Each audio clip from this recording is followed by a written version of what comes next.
Caminos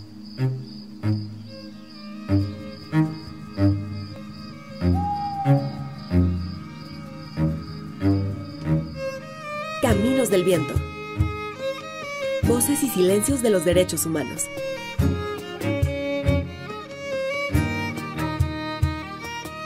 Una producción del Instituto de Derechos Humanos Ignacio Ellacuría e Ibero Radio.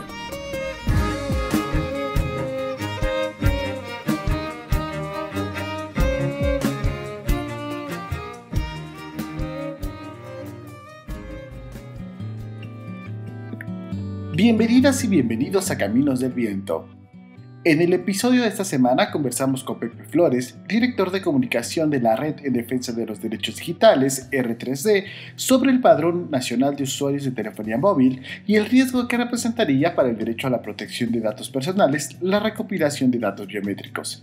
También nos acompaña Alexa Velázquez, integrante del área de asuntos migratorios del IDIE, quien nos comparte su análisis sobre el caso de Victoria Salazar, la migrante salvadoreña víctima de abuso policial. Les invitamos a seguirnos en redes sociales. En Facebook nos encuentran como Instituto de Derechos Humanos Ignacio Ellacuría y Medios Universitarios Ibero Puebla, en Twitter como @idie_iberopue y @iberomediospueb. También nos pueden sintonizar a través del Radio Choloyan 107.1 de FM todos los lunes. Mi nombre es Cuauhtémoc Cruz Isidoro.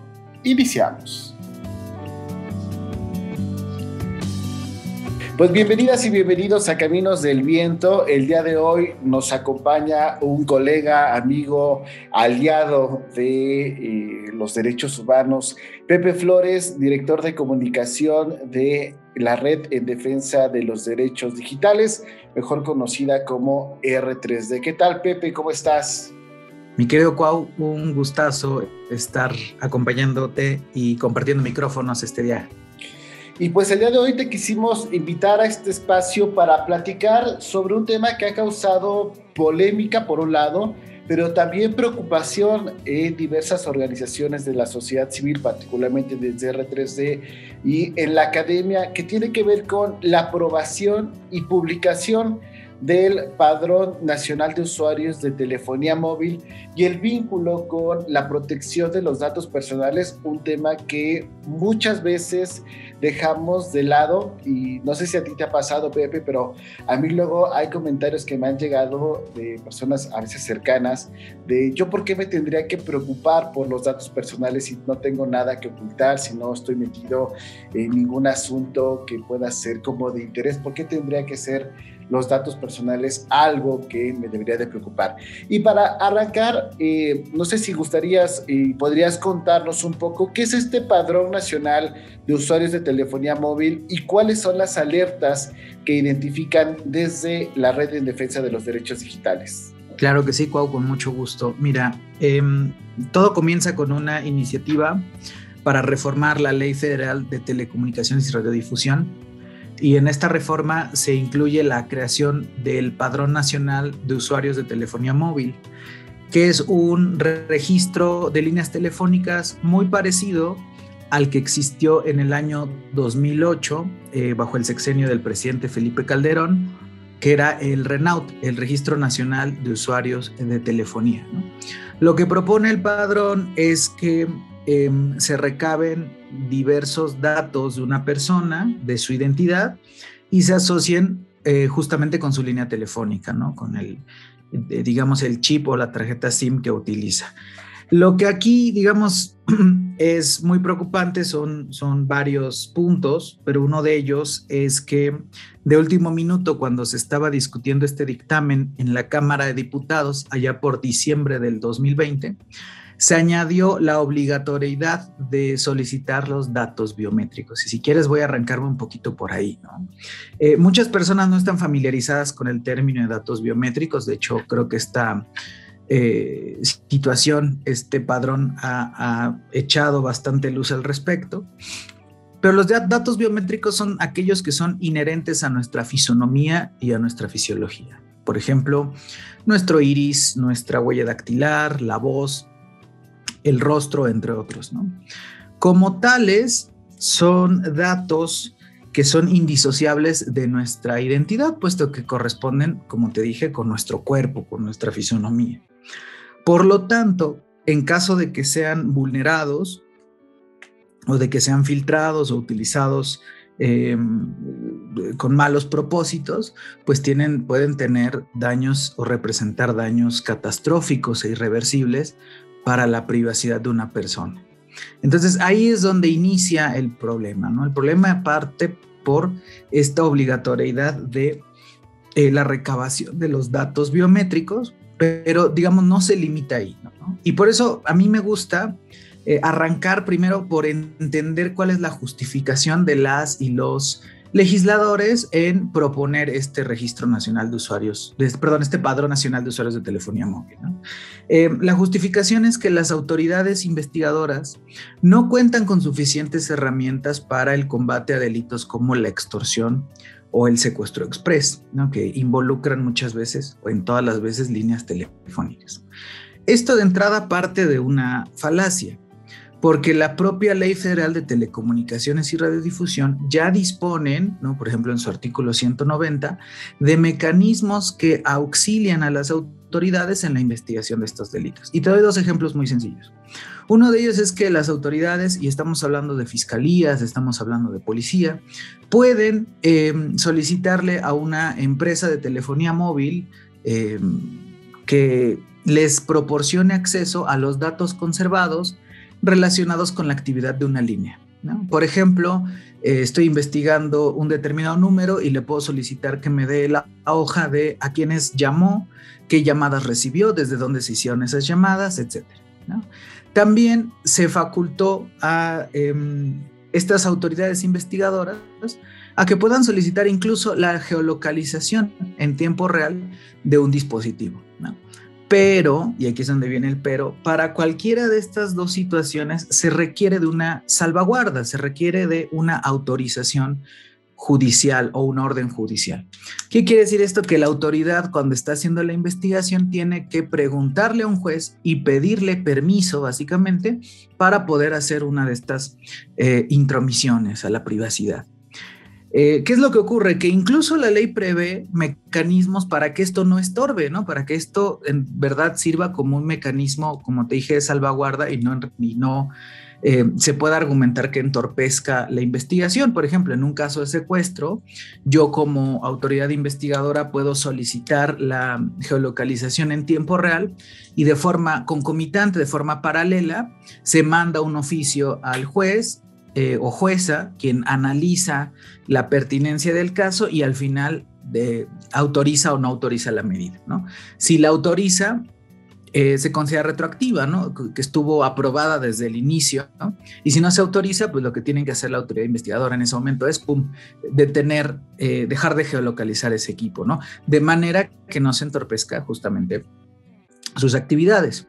Lo que hemos descubierto, lo que se ha documentado es que, por ejemplo, en 85% de las ocasiones en que una autoridad pide permiso para geolocalizar un dispositivo en tiempo real, no está justificado o el juez termina desechando esa acción, ¿no? Entonces, lo que se detecta en realidad es que hay un uso ineficiente de estas facultades y no solo es ineficiente, también hay un uso abusivo y puede por ahí también incluso haber un uso arbitrario de estas facultades si habláramos también de otras facultades de intromisión o de vigilancia que pudieran tener las autoridades investigadoras, ¿no? Entonces, en lugar de regular eso y en lugar de buscar que eso funcione de mejor manera, lo que proponen los legisladores es mejor hagamos un registro masivo, ¿no? De más de 125 millones de personas que utilizan líneas telefónicas y asociémoslos a sus datos. Y no solo eso, permitamos que las autoridades investigadoras accedan a ese padrón sin necesidad de pedirle permiso a un juez, ¿no? Que es una de las reservas que se discutió y que no se aprobó durante el dictamen, ¿no? Dijeron, bueno, a ver, por lo menos vamos a tratar de que para que accedan a estos datos, que de por sí ya es una medida desproporcionada generar todo este registro, por lo menos que le tengan que pedir permiso a una autoridad, ¿no? Y eso cuando se votó se desechó, ¿no? Entonces, en realidad, ¿qué hay de trasfondo? Que las autoridades quieren más facultades invasivas, más facultades de vigilancia y, por supuesto, cada vez menos mecanismos de rendición de cuentas y menos mecanismos justamente con o controles democráticos que las personas nos podamos proteger a través de ellos, ¿no? Entonces, digamos que esos son dos de los grandes riesgos que tiene este nuevo PANAUT, este nuevo Padrón Nacional de Usuarios de Telefonía Móvil, ¿no? Porque, y combinados son un cóctel muy peligroso en realidad, ¿no? Porque sabemos que uno de los grandes problemas que incluso esta administración ha aceptado y ha querido trabajar de forma muy activa es el combate a la corrupción, ¿no? Y las autoridades investigadoras, desafortunadamente en este país, a menudo se encuentran coludidas o asociadas con la propia delincuencia organizada.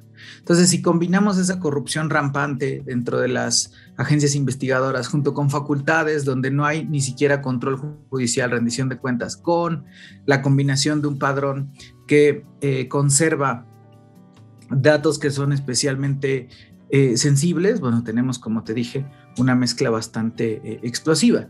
Y por último, también decir, ¿no? El historial tanto de las instituciones públicas como privadas en temas de protección de datos personales, pues es bastante malito, sobre todo en cuestiones de seguridad informática. Nos hemos encontrado con numerosos incidentes dentro de, el gobierno, ¿no? Por ejemplo, la venta de 42 millones de registros asociados al Instituto Mexicano de Seguridad Social, la venta de beneficiarios de las becas del bienestar, por ejemplo, del programa de Jóvenes Construyendo el Futuro, una base de datos publicada sin debida seguridad que expuso los datos de 300,000 personas funcionarias por parte de la Secretaría de la Función Pública, ¿no?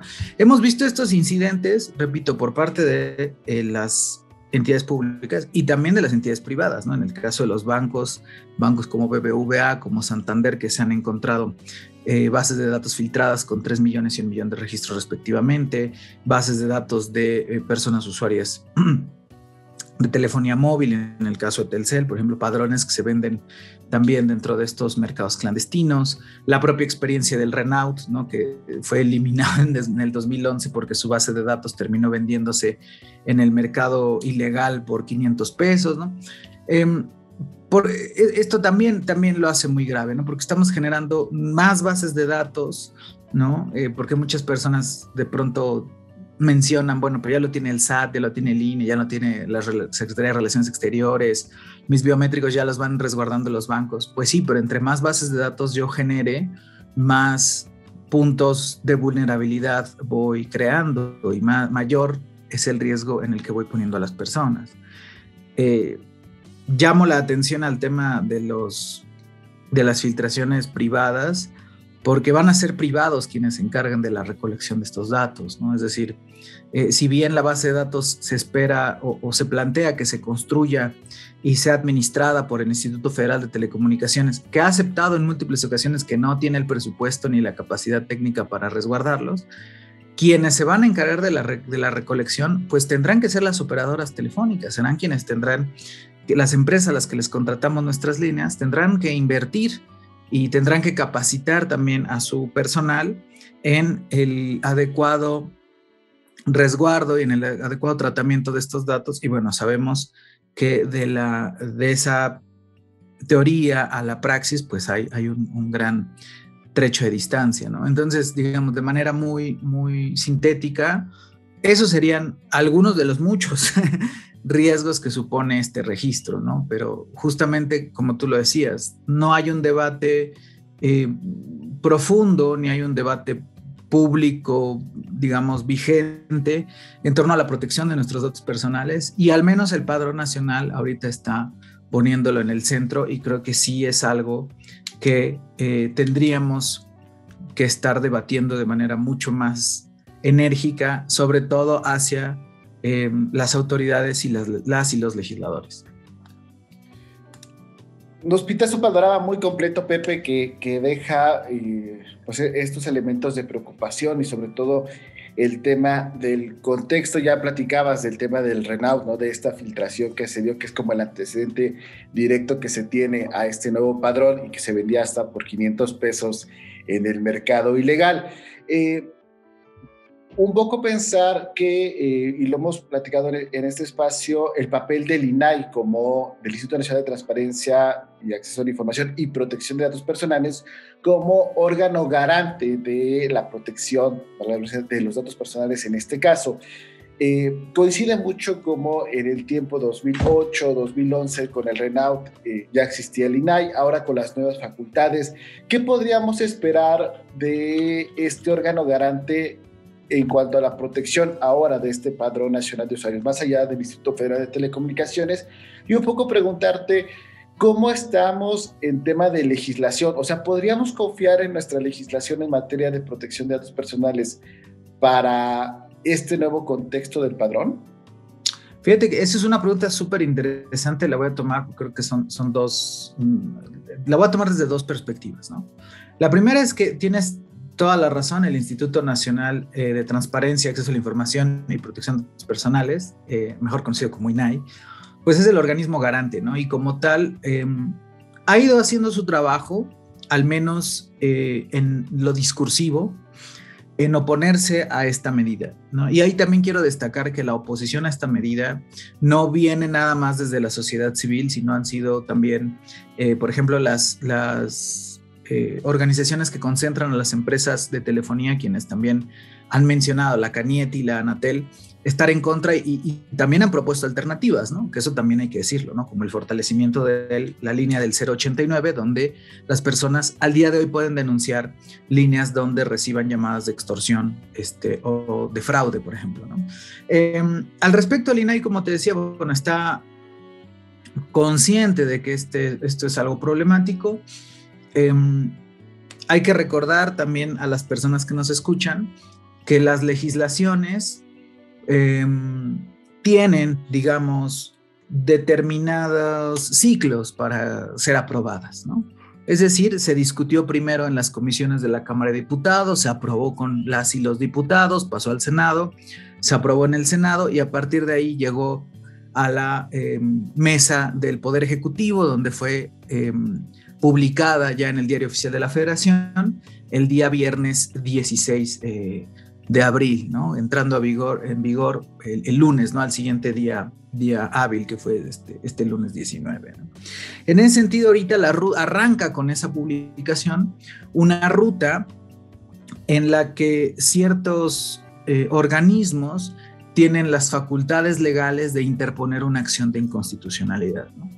Una acción de inconstitucionalidad, para quienes no lo sepan, pues es prácticamente impugnar esta ley porque se considera que es contraria a los principios establecidos dentro de la Constitución y se le pide a un árbitro, en este caso la Suprema Corte de Justicia de la Nación, que dirima esa aparente inconstitucionalidad. Es un tema largo, es un tema que puede tomar tiempo, ¿no? Pero digamos que el primer plazo son 30 días a partir de que se publica, en donde algunas autoridades tienen la facultad de presentar esta acción de inconstitucionalidad. Entre ellas la tercera parte del Senado, que parece que eso sí se va a lograr por la cantidad de votos en oposición que tuvo la aprobación del padrón, pero también dos actores muy importantes, la Comisión Nacional de Derechos Humanos, que en tanto existe una vulneración a los derechos humanos como el derecho a la comunicación, los derechos a la privacidad y a la protección de datos personales, bueno, tendría que actuar y promover esta acción de inconstitucionalidad, y también el órgano garante, el INAI, tiene esta facultad, ¿no? Entonces el INAI, ahorita el foco es que está obligado a defendernos, ¿no? Y en eso cierro un poquito en qué le tocaría al órgano garante. ¿Cómo está nuestra legislación? Es muy interesante porque no se habla mucho, pero el tema de datos biométricos, en este momento hay una discusión en la Cámara de Diputados, apenas acaba de pasar en las comisiones, hace unas cuantas semanas, un dictamen donde lo que se busca es elevar la protección de los datos biométricos a datos personales sensibles. Que esto es bastante positivo porque al día de hoy el tema de los datos biométricos, digamos de alguna forma, los datos no solo biométricos, sino también los datos genéticos, que es otro tipo de información asociada a nuestro cuerpo, como por ejemplo el ADN, no cuentan con una protección tan sólida en el sentido de que no están bien delimitados dentro de las leyes, ¿no? Sí existe una guía de protección por parte del INAI, pero todavía hace falta un esfuerzo legislativo, en primer lugar normativo, que como te dije ahorita se encuentra en un proceso en donde apenas el dictamen ha pasado las comisiones y le resta todavía una discusión un poco más amplia, pero también en el caso de la implementación, ¿no? Y creo que el caso de la implementación, esos grises, esas áreas grises son las que estamos viendo ahora, ¿no? En el que existan iniciativas o se permitan que iniciativas como el Padrón Nacional de Usuarios de Telefonía Móvil, pero también el tema de los bancos, del SAT, de la próxima cédula de identificación biométrica que va a proponer, de identificación única, perdón, con datos biométricos que va a proponer la Ley General de Población, ¿no? Es decir, toda esta discusión forma parte de un paraguas muy amplio, en donde, en efecto, todavía hay mucha tarea por hacer. Y todavía, por eso recalco, hay mucho debate, hay mucho que tenemos que discutir en torno a los estándares internacionales en protección de datos biométricos, en tanto a la necesidad también de recabarlos, en tanto a las afectaciones que puedan existir para nuestra privacidad. Todavía estamos, no quiero decir en pañales en el país, pero sí estamos bastante pasos atrás respecto de otras legislaciones que ya han empezado a considerar con más seriedad este debate. Sobre este último punto de legislaciones internacionales, preguntarte, Pepe, ¿hay alguna experiencia o un padrón similar en algún otro país que, digamos, puede ser como un modelo a seguir, o alguna experiencia internacional que digan, no, la verdad lo intentaron en Europa, lo intentaron en Estados Unidos y no les funcionó? ¿Hay algún referente similar a lo que estamos viviendo en México? Fíjate que eso es muy interesante. A mí me gusta en ese sentido recomendarle a las personas que se acerquen al trabajo que ha hecho sobre el registro obligatorio de tarjetas SIM la organización Privacy International, que es una organización basada en el Reino Unido que trabaja temas de privacidad de una manera impresionante, que ellos tienen justamente un micrositio donde hablan acerca de el problema de este registro obligatorio y dicen, a pesar de que existe mucha evidencia de que el registro obligatorio de SIMs es costoso, intrusivo y que no es la solución para el problema que muchos países están tratando de resolver, cada vez son más los gobiernos que lo intentan, ¿no? Y eso es muy interesante. A enero del año 2020, 155 países tenían leyes de registro obligatorio de tarjetas SIM. Ojo, no es lo mismo un registro obligatorio de tarjetas SIM que un registro obligatorio de tarjetas vinculado a datos biométricos. Eso lo tienen menos de 20 países, ¿no? Y en esa lista de esos menos de 20 países que tienen ese listado o que vinculan los datos biométricos con las líneas telefónicas, nos encontramos regímenes que son bastante cuestionables, bastante poco envidiables. El caso de Afganistán, el caso de los Emiratos Árabes Unidos, de Bahrein, de Arabia Saudita, de China, ¿no? Encontramos países que no se distinguen justamente por su respeto a la privacidad o a la libertad de expresión. Incluso la Relatoría Especial para Libertad de Expresión de las Naciones Unidas ha dicho que este registro obligatorio de líneas y su asociación con los datos biométricos es contrario a los derechos humanos, es contrario al derecho que tenemos todas las personas de comunicarnos de manera anónima, de comunicarnos fuera de la vigilancia del Estado, ¿no? En ese sentido, no existe hasta ahora una experiencia que pudiéramos decir esta es una experiencia positiva y por ahí nos tendríamos que ir, ¿no? A mí me llama mucho la atención, por ejemplo, un reportaje que salió recién en El Financiero, que me parece que está muy bien hecha la tarea, donde examina casos vinculados con América Latina, ¿no? También para no irnos tan lejos. Examina el caso de Argentina, que también tuvo en su momento un registro obligatorio de líneas, el caso de Colombia, y lo que han encontrado es justamente lo que advirtió en su momento la industria durante las discusiones del dictamen. Hay un incremento en otros delitos, ¿no? En el caso de Colombia, que se hacía un registro de los IMEI, ¿no? De los números vinculados, el IMEI es un número vinculado con el dispositivo móvil, lo que detectaron es que empezó a haber muchísimos más robos de teléfonos celulares y empezó a haber un grave problema de tráfico de tarjetas SIM. un grave problema de tráfico de tarjetas SIM que iban y venían de los países vecinos, principalmente de Venezuela, ¿no? Entonces, esas son una de las cosas que también se anticipaban que podían ocurrir, ¿no? Y es una de las grandes críticas al padrón.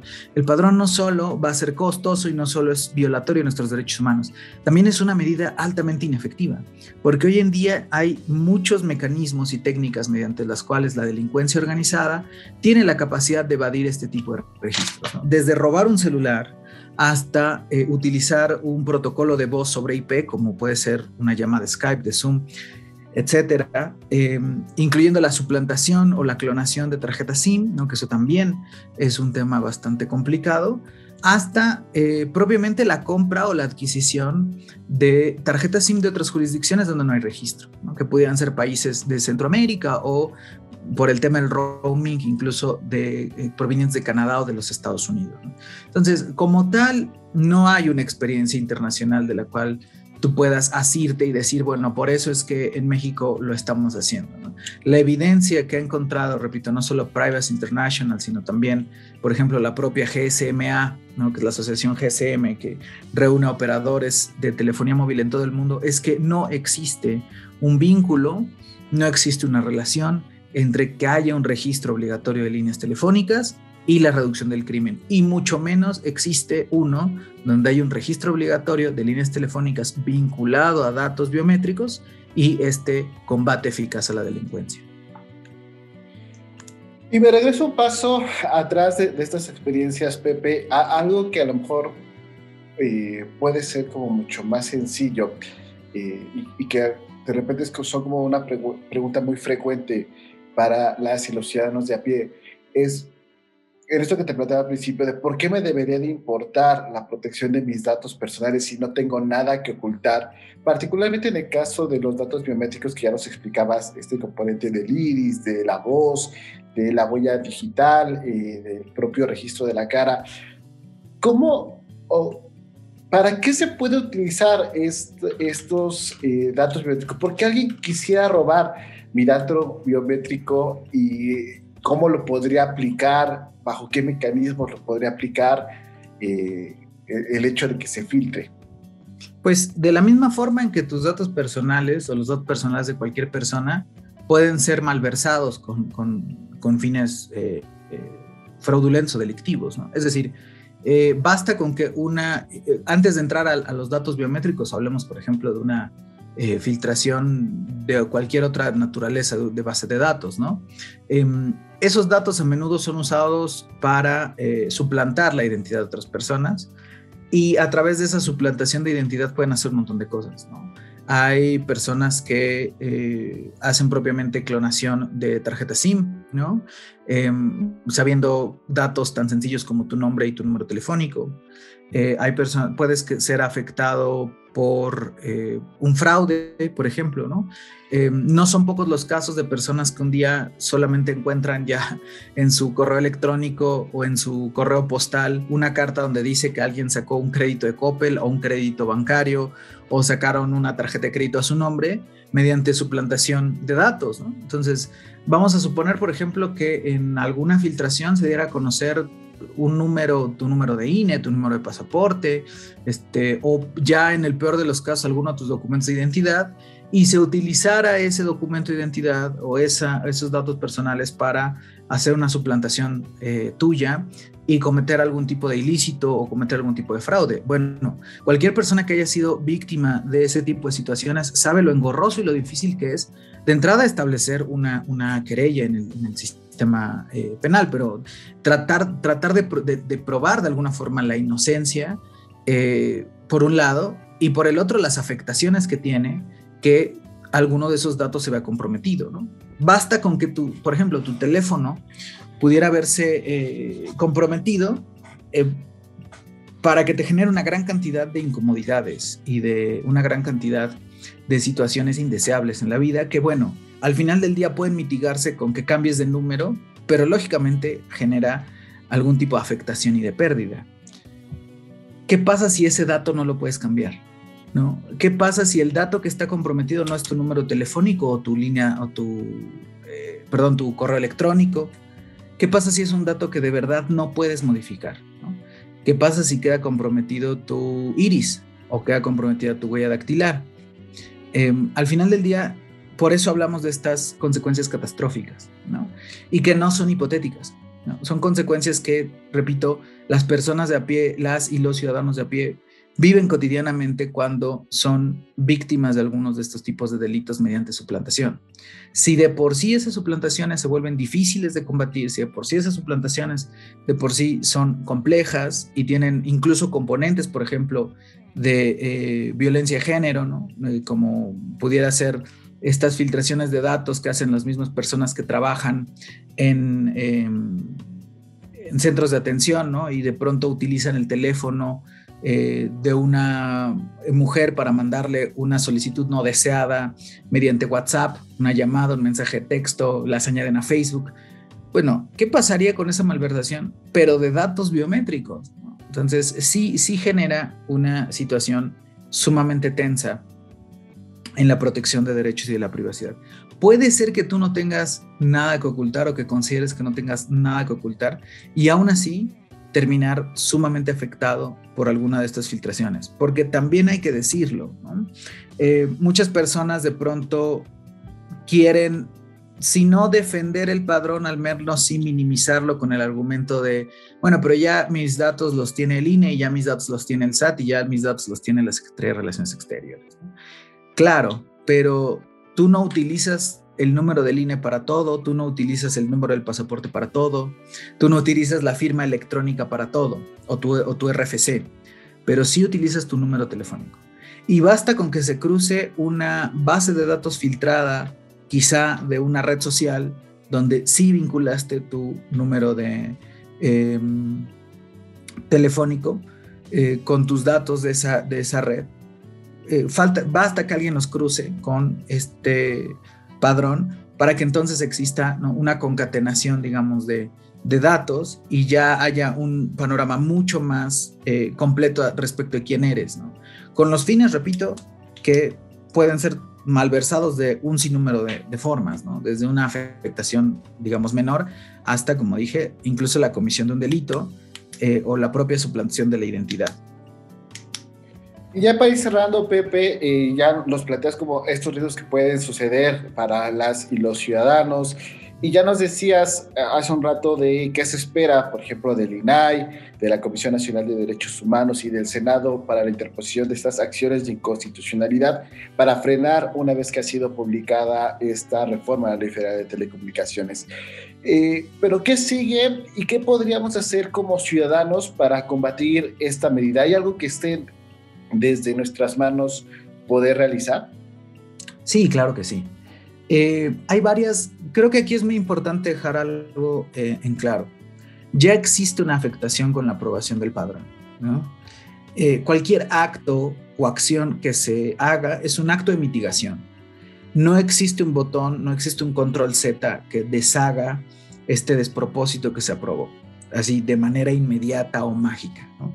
Lo que sí empiezan a ver son acciones justamente de resistencia, acciones que mitiguen y eventualmente puedan reparar esta problemática, ¿no? Una de ellas, la que más ha sonado en redes sociales, es y cito al senador Miguel Ángel Mancera, la lluvia de amparos, ¿no? Que decía, vendrá una lluvia de amparos en cuanto se apruebe el padrón, y eso es cierto, ¿no? Las personas persiguen un interés legítimo de interponer un recurso como es el amparo para la protección de sí mismas y de que los efectos, que quede sin efectos para ellas este padrón, ¿no? Ahí me gustaría dejar en claro algo, ¿no? Los datos aún no se van a pedir, todavía tiene el IFT hasta 180 días a partir de que se promulgó, bueno, a partir de que se publicó este decreto para establecer las reglas de cómo se van a recabar los datos. Sin embargo, bueno, este es un camino legal que las personas pueden perseguir. Aquí las organizaciones de la sociedad civil, e incluyo a la Red en Defensa de los Derechos Digitales, estamos tratando de generar amparos, digamos, cuya naturaleza sea un poco más colectiva, ¿no? Pero digo, incluso en las propias redes sociales hay personas que de forma altruista, abogadas y abogados, están compartiendo formatos. Y Ahí mi invitación es que cada persona valore cuál es la estrategia jurídica que más le conviene. La misma Red en Defensa de los Derechos Digitales con otras organizaciones propondremos también nuestro propio formato, pero esa es una manera, ¿no? Y de nuevo, el amparo no es una garantía, ¿no? El amparo pueden darte la razón como pueden no dártela. En ese sentido, hay otra estrategia que me parece muy interesante también de perseguir, que será la presión sobre aquellas instituciones, especialmente la CNDH y el INAI, que tienen el mandato legal de desafiar esta legislación, ¿no? Ahí sí, yo no solo hablo de una facultad, ¿no? O de algo que pudiera ser discrecional, sino digo que tiene el mandato porque de verdad esto es un atropello y se esperaría por las facultades que les proporciona la ley que hagan algo, ¿no? Entonces, ahí sí lo que pueden hacer las personas es presionar, justamente así como se presionó con la reforma a la Ley Federal de Derecho de Autor a la CNDH, que presionen acá también a la misma comisión y al INAI para que tomen este tipo de acciones. Y recordar que no son acciones inmediatas, recordar que pueden pasar hasta 18 o 24 meses, que es más o menos como el tiempo en lo que se espera que se cumpla la obligatoriedad del padrón, para que al final la Suprema Corte de Justicia de la Nación determine que es inconstitucional esta medida, ¿no? Y también hay que recordar que se tiene que determinar su inconstitucionalidad con el voto de 8 personas ministras, ¿no? Entonces también reitero, ¿no? No hay que perder de vista, no hay que ser pesimista, pero sí hay que ser realistas en el sentido de estas estrategias y estos caminos que se persiguen son caminos largos, son caminos propiamente de resistencia y de los cuales también tenemos que aprender como sociedad mexicana, como ciudadanía, en también cuando existan otro tipo de legislaciones y otro tipo de iniciativas vinculadas con el tratamiento de nuestros datos biométricos, ya entender cuáles son los riesgos, ¿no? Creo que algo que sí el padrón hizo fue que nos agarró un poco como sociedad en frío en este tema, pero a raíz de esto yo sí espero que exista una mayor sensibilidad en torno al resguardo y protección de los datos biométricos y en el amplio panorama de la protección de los datos personales y de la privacidad de las personas. Perfecto, Pepe, muchísimas gracias por este tiempo, por explicarnos este tema. Sin duda nos tenemos y nos llevamos este pendiente también desde el Instituto de Derechos Humanos de seguir hablando y seguir socializando el tema, pues en general de los datos personales y en particular de los datos biométricos que, como bien señalabas hacia el cierre, pues nos agarraron como en frío, ¿no? Y es un tema que no le hemos dado una discusión amplia desde los diferentes espacios y que justo el motivo de tenerte hoy acá era para que nos dieras esta introducción, esta contextualización y sobre todo pues vislumbrar por qué sería peligroso este Padrón Nacional de Usuarios de Telefonía Móvil. Pues agradecerte, Pepe, nada más antes de despedirte, si alguien está interesado en el tema y seguir el camino que vendrá, tanto de los órganos garantes, el tema de los amparos, ¿dónde podrían seguir, monitorear estos temas? Yo les invito a que sigan, por un lado, las redes de la Red en Defensa de los Derechos Digitales, tanto en Twitter como en Facebook, como R3D MX, o en nuestra propia página web, r3d.mx. Yo espero en los próximos días que tengamos podamos hacer públicas, mejor dicho, las acciones o la estrategia que estamos nosotros pretendiendo seguir. Pero mientras tanto, también atentas y atentos al hashtag No al Padrón, que es donde no solo nosotras, sino otras organizaciones y otras personas e instancias, han estado también compartiendo sus posturas respecto a esta discusión. Yo creo que esos dos mecanismos de contacto para mantenerse al día y si personalmente o tienen una duda que yo pudiera despejar de forma personal, sin ningún inconveniente, en mis redes sociales, en Twitter como @padawan con G y con U, ahí también pueden contactarme sin ningún problema y sin ningún reparo. Perfecto, pues muchísimas gracias, Pepe, por este tiempo, por explicarnos este tema, y es un gusto tenerte aquí en Caminos del Viento. No, muchas gracias por la invitación, Bob. Continuando en Caminos del Viento, el día de hoy nos acompaña Alexa Velázquez, que forma parte del equipo de Asuntos Migratorios del Instituto de Derechos Humanos Ignacio Ellacuría. ¿Cómo estás, Alexa? Hola, Cuau, estoy muy bien, gracias. ¿Y tú? Muy bien, y hoy nos vienes a contar un tema que, si bien ya habíamos abordado aquí en Caminos del Viento, que tiene que ver con el asesinato de Victoria Salazar, esta migrante salvadoreña que falleció, que murió tras ser brutalmente sometida por la policía en Tulum, Quintana Roo.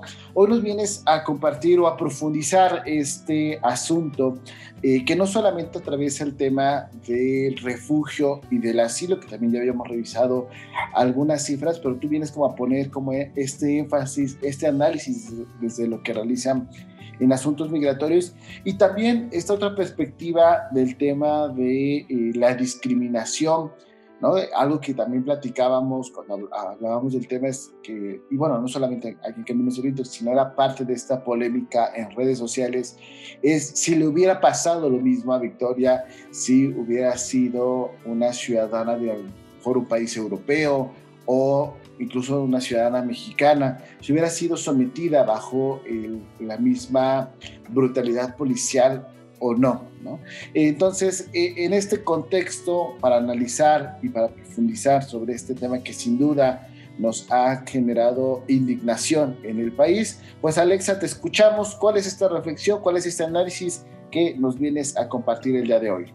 Muchas gracias, Cuau, por este espacio aquí en Caminos del Viento. Y como tú ya habías mencionado, ustedes han hablado sobre el caso de Victoria Esperanza Salazar, pero yo quisiera aquí profundizar más sobre este caso. Y bueno, para recapitular, Victoria era una persona refugiada que había llegado a México con sus 2 hijas menores de edad desde El Salvador en 2016. Fue en 2017 cuando le otorgaron la condición de refugiada por motivos de género, ya que ella sufría de violencia en su lugar de origen, que es Sonsonate, uno de los territorios salvadoreños con mayores tasas de violencia contra las mujeres. Victoria era una madre soltera que, como migrante internacional, solo buscaba un empleo para construir un mejor futuro para sus hijas aquí en México. Como sabemos, también Victoria fue acusada en su momento de causar desorden en la vía pública, fue sometida de manera brutal por 4 policías locales. Fue una policía mujer quien se arrodilló en el cuello de Victoria para inmovilizarla. Y pues como mencionaste, el uso innecesario y excesivo de la fuerza policial fue lo que acabó con la vida de Victoria. Días después de lo sucedido, se organizaron también protestas para exigir justicia en este caso. E igual, la sociedad civil organizada en conjunto con la colectiva feminista Tulum realizaron un mural en memoria de Victoria Salazar, pero lamentablemente en días posteriores este mural lo vandalizaron. Hasta ahora del caso se sabe que fue retirado de su cargo el director de la Policía Municipal de Tulum, y también fueron vinculados a proceso los policías municipales Miguel, Juan, Raúl y Verónica por el delito de feminicidio. El 4 de abril fue repatriado el cuerpo de Victoria Salazar a El Salvador, y a sus hijas se les otorgaron visas humanitarias para estar en México y por si quisieran volver al país. También desde la Secretaría de Gobernación se emitió un mensaje mencionando que, y abro cita, el foco de atención debe estar en la no repetición de los hechos, que la Policía Estatal y Municipal de Quintana Roo deben recibir mejor capacitación y emitir procedimientos de actuación en detenciones y manifestaciones con perspectiva de derechos humanos. Además de que debe haber una sensibilización y enfoque especial sobre el trato hacia mujeres y personas en situación de movilidad para erradicar actos autoritarios y discriminatorios. Cierro aquí la cita. Y bueno, pues respecto a esta declaración, la verdad es que a mí me parece un doble discurso. y un discurso que esconde la irresponsabilidad y la discriminación del Estado mexicano hacia lo que han llamado migrantes indeseables, ya que, como vimos en esta Semana Santa, las playas mexicanas abrieron sus puertas para vacacionistas de todo el mundo, a pesar de la aún latente pandemia, pero al mismo tiempo México mantiene restricciones al tránsito terrestre fronterizo no esencial desde el 19 de marzo, con el supuesto fin de evitar la propagación de COVID-19. Entonces, pues creo que aquí hay una clara discriminación porque las fronteras se abren para quienes queremos que entren, entre comillas, por ejemplo, turistas con recursos económicos, pero para quienes llaman indeseables, o sea, migrantes laborales o potenciales solicitantes de asilo o refugio, estas mismas fronteras están cerradas. Y también el caso de Victoria, creo que nos recuerda que las personas migrantes y refugiadas padecen de diversas vulnerabilidades que son exacerbadas por otros problemas estructurales que vivimos aquí en México. Por ejemplo, la discriminación, el clasismo, el racismo, la xenofobia, la violencia machista, claro, y el abuso de la fuerza de las autoridades mexicanas que cometen contra las personas migrantes y en general. También las críticas que giraron en torno al caso de Victoria es que ella fue atacada por su color de piel, por su físico, por su nacionalidad, por su nivel socioeconómico, también por su condición de mujer y de inmigrante. E igual creo que si nos detenemos a pensar, como lo mencionaste, Cuau, probablemente esto pues no le hubiera ocurrido, por ejemplo, a un inmigrante blanco, varón o mujer que fuera europea o estadounidense, de un nivel socioeconómico alto y con un visado de turista. También creo que el caso de Victoria nos abre la puerta a pensar en algunas preguntas, por ejemplo, ¿cómo es ser un refugiado en México? ¿Cuál es la situación de las y los solicitantes de asilo aquí en México? Porque sabemos que realmente nuestro país no es el lugar de destino de miles de migrantes internacionales que cruzan aquí al año, pero entonces, ¿qué situaciones o factores los orillan a decidir quedarse en el país? Para contextualizar también sobre la situación del asilo en México, en lo que va del año, México ha recibido un número histórico de solicitudes de asilo. Por ejemplo, solo en marzo, el mes pasado, se recibieron 9,076 solicitudes. En este año también se han resuelto 3,768 casos y se estima que la cifra llegue este año a más de 80,000.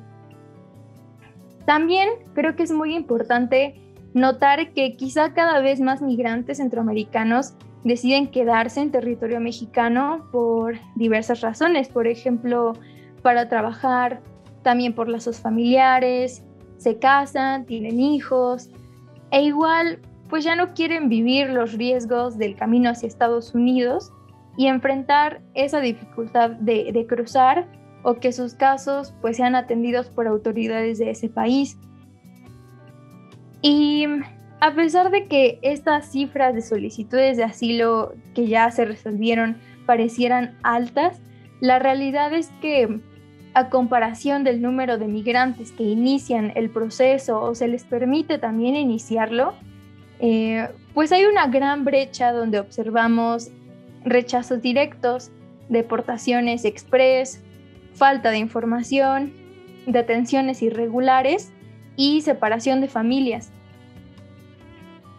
La realidad que están enfrentando las personas migrantes en México también queda evidenciada en el caso de la estación migratoria Cupape 2, llamada La Mosca, que está ubicada en Chiapa de Corzo, en Chiapas, donde en marzo detuvieron a más de 300 personas, en su mayoría eran familias, eran mujeres con menores de edad, eran niños, niñas y adolescentes.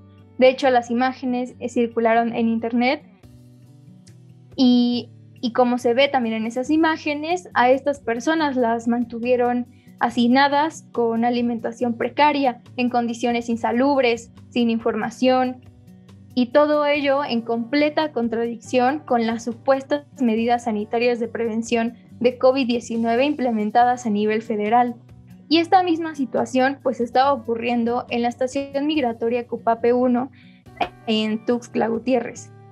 Diversas organizaciones de la sociedad civil y también albergues han documentado que en el sur de México se mantienen las detenciones en las estaciones migratorias, a pesar de que se sabe que es una práctica discrecional y una medida excesiva. Se sabe que hay reportes de personas que no son encontradas en los registros de esas estaciones. También se realizan deportaciones masivas sin estudiar los casos ni respetando el bienestar de los niños y las niñas migrantes que son detenidas. También hay rechazos de personas solicitantes de refugio, sobre todo de grupos familiares. Y pues claramente existe una ausencia de protocolos de actuación y coordinación interinstitucional apegados a la ley, lo cual deja en total desprotección a la población en movilidad. Además, sabemos que el Instituto Nacional de Migración también obstaculiza las tareas de acompañamiento, de asesoramiento y de promoción de derechos humanos que realizan las organizaciones de la sociedad civil, y de igual forma la capacidad del sistema DIF pues es muy limitada. Y para finalizar, yo quisiera mencionar lo que el colectivo de observación y monitoreo de derechos humanos en el sureste declara, y abro cita: el derecho al refugio y a la protección internacional no deben estar sujetos a la voluntad de ninguna autoridad o persona, ni puede ser interrumpido bajo ninguna circunstancia de excepción, ya que pone en grave riesgo la vida e integridad de las personas migrantes. Es necesario que haya un cese de falsos discursos que esconden la militarización, criminalización y deshumanización de las personas en movilidad. Y cierro cita. Esto sería todo por mi parte. Cuau. De nuevo, muchas gracias por este espacio. Muchísimas gracias a ti, Alexa, por compartirnos estos datos, este análisis que sin duda sigue siendo muy pertinente analizar el caso, o no olvidar el caso de Victoria Salazar, ¿no? Un poco platicábamos también en el programa que estas escenas nos recordaban mucho al tema de George Floyd en Estados Unidos, y justamente esta semana ha habido avances en ese acceso a la justicia. Esperemos que también en el caso de Victoria Salazar pues no quede en la impunidad, ¿no? Ya señalabas que hay algunos avances, algunos ceses por parte de funcionarios, pero hasta que no se responsabilicen a los culpables, pues no podemos hablar de que haya un acceso real a la justicia. Muchísimas gracias, Alexa. Antes de que te vayas, aprovechando el Día Internacional del Libro, que es este 23 de abril, compártenos alguna recomendación, tú que desde las relaciones internacionales, desde el tema migratorio, tú que tienes muy fresco este tema por lo que has estudiado, recomiéndanos algún libro que pueda ser de interés para las y los que nos escuchan, que digas este es como el libro que yo pondría de cabecera para entender más el tema migratorio. Ok, bueno, sé que hay diversos libros actuales y no tanto. Ustedes ya podrían buscar qué es lo que más les llama la atención. Lo que yo hago es siempre buscar el tema y ver la sinopsis, entonces así pueden decidir mejor. Pero en mi caso, recientemente leí algunos capítulos de un libro que se llama La máquina de deportación, que es de Adam Goodman. De hecho, lo presentaron en la Ibero Puebla, y pues la verdad es que para mí, al menos los capítulos que he leído, sí son demasiado impactantes, son como muy crueles, muy reales en algunas partes. Por ejemplo, lo que mencionaba también el autor, ¿no? Que lo recalcaba mucho, era que pues los migrantes son tratados de una manera inhumana, pero los bienes que se importan, que se exportan, son tratados en primer nivel, ¿no? Por ejemplo, en su momento hubieron deportaciones masivas de Estados Unidos a México en tráileres, ¿no? En donde también iba mercancía, pero la mercancía iba con aire acondicionado, en refrigeración, y los migrantes iban pues amontonados, sin espacio y pues en condiciones insalubres, ¿no? Y él nos mencionaba que se querían suicidar en ese momento, ¿no? Y creo que si nosotros nos ponemos en esas situaciones, pues pensaríamos lo mismo, ¿no? Entonces me parece algo que no debe irse de nuestra mente al momento de leer noticias sobre migrantes internacionales, ¿no? Porque tal vez podemos normalizar ciertas cosas ya y no nos duela algunas veces leer cifras, pero pues cada vida humana importa, ¿no? Y ya, eso sería mi recomendación. Muchísimas gracias, Alexa. Y ahora sí, con esto cerramos tu colaboración de esta semana. Hasta la próxima, Alexa. Así llegamos al final de un capítulo más de Caminos del Viento. Recuerden que nos pueden seguir a través de redes sociales. En Facebook nos encuentran como Instituto de Derechos Humanos Ignacio Ellacuría y en Twitter como @Iberopue. Muchas gracias a Ibero Radio Puebla por la producción. Recuerden que tenemos una cita todos los jueves en punto del mediodía a través de las diferentes plataformas digitales y todos los lunes en punto de la 1 de la tarde a través del 107.1 de FM Radio Choluya. Mi nombre es Cuauhtémoc Cruz Isidoro, a nombre del Instituto de Derechos Humanos Ignacio Ellacuría le agradezco su preferencia. Hasta la próxima.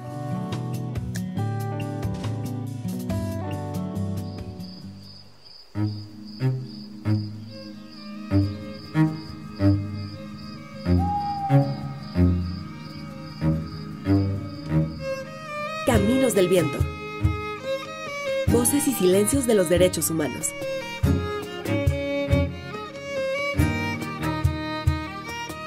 Una producción del Instituto de Derechos Humanos Ignacio Ellacuría e Ibero Radio. Escucha nuestro siguiente podcast de Caminos del Viento.